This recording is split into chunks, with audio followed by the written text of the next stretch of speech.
Bonjour, je m'appelle Antoine Parlier, je suis le président de l'association Lumière d'Afrique et l'été dernier nous sommes partis au Cameroun avec 3 autres camarades pour faire notre projet.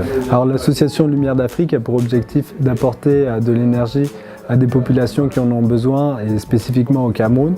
L'été dernier, donc on a décidé de partir dans un orphelinat et dans un centre de santé à Babété où on a mis des panneaux solaires et un système de batterie pour que, en cas de coupure, ils puissent avoir accès à l'électricité pour les besoins les plus vitaux. Et dans ce centre de santé qui servait à soigner à la fois les orphelins qui habitaient juste à côté et aussi d'autres personnes du village, ça leur permettait d'avoir donc de l'électricité tout le temps et surtout de la lumière quand le réseau camerounais coupait. Je remercie l'association Marie et Mathias. On vient de recevoir un prix de la part de Marie et Mathias, qui est une association qui décide un peu de célébrer la vie et tous les jeunes qui s'engagent dans des projets divers. Je m'appelle Jean-François Dimarski, je suis le président de l'association Marie Mathias, association qui a été fondée sur la demande des amis de nos enfants qui sont décédés au Bataclan. Voilà, et donc on a, par cette association, on fait 2 événements annuels qui nous permettent d'engranger des moyens pour donner le fameux prix Marie et Mathias à des jeunes, comme on dit souvent, les forces vives de la nation.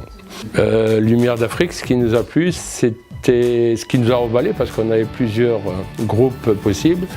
Et ce qui nous a emballé, c'était qu'en fait, il y avait un esprit de solidarité énorme et on les sentait investis, on les sentait dynamiques, on les sentait aussi, riches de leur expérience.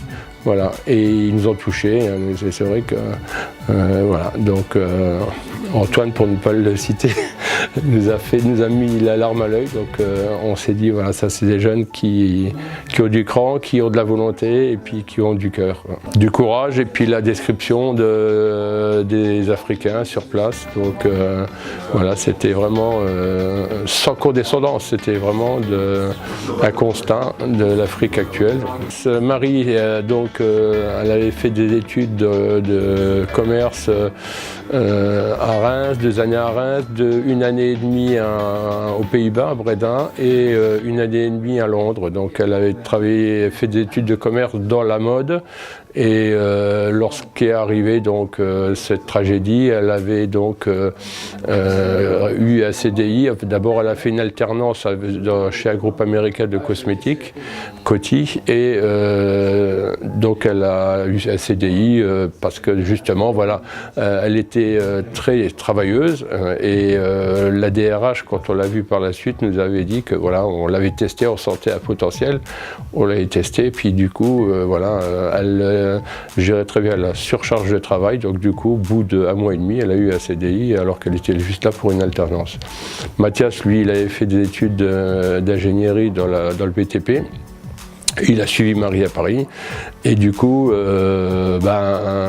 il avait trouvé par lui-même, donc là aussi, on a des amis qui auraient pu lui donner des entrées dans certaines entreprises de BTP, mais il a voulu se débrouiller par lui-même. C'était quelqu'un qui assez dynamique et volontaire, et il m'avait dit attends 6 mois. Si dans 6 mois je n'ai pas rien trouvé, il n'y a pas de problème, on reviendra sur ton contact, quoi. Et donc il a eu un contrat de 2 fois 1 mois par Manpower pour terminer un chantier, et en fait il est tellement investi qu'au bout d'1 mois, au lieu de renouveler son 2e mois, ils lui ont fait un CDI, voilà. Donc c'est pour ça que, comme certains l'avaient dit, les médias, le Bataclan, il y a beaucoup de jeunes, entre parenthèses, 90% de moins de 30 ans, ils les avaient nommés les forces vives de la nation. Enfin, la nation, il y a beaucoup d'étrangers, il y avait des étrangers quand même. Voilà, donc nous, on essaie justement d'aider des jeunes par nos prix, d'aider des jeunes qui sont dynamiques et qui sont malgré tout très solidaires des autres. J'allais dire, c'est le dynamisme et puis la solidarité, c'est deux critères qui nous poussent à agir. Et évidemment, comme je le dis souvent, ce ne sont pas nos enfants, mais on est fiers d'eux parce qu'on garde des contacts, on les suit. Et voilà, ça nous permet